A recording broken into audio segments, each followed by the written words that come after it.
Mao na din siya pulang yuta guys if ever mga tumok mga 5 AM sayo sa buntag, so lot of fogs jud imo makita.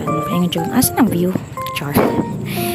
Ay dali day makita na nimo sa mga alas 3 alas 2 sa hapon. Mao siya ang nakita nga tsada kayong view guys. So dali nimo makita ayun jud kang wow, thank you Lord sa view nga mo nakita karon. Worth it ang mga biyahe, pero actually guys dool na dyan siya sa among lapit kaysa Pal-ew man ni siya sa Pulang Yuta paingon Pal-ew. So nice kayo ang view, makawala dyan daw problema stress in the world. And of course that's it.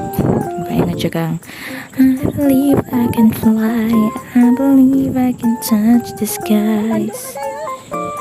Ayan na guys, so tsada kayo ang view at the top mo ang nakatap na top of the world char. Halos mata dyan mo ang sky, and that time is init siya kayo pero di mo feel ang kainit kayo, hangin mo po siya dyan dapita. So alang time is kami rajud kayo wala minisukol kay init kayo. So muna siya yung makita dito guys. Of course mag-video sa for today's video. For the go mga persons kay wala mga lingaw. So gamotor dyan may anak tanan guys. Kasi nabot ba?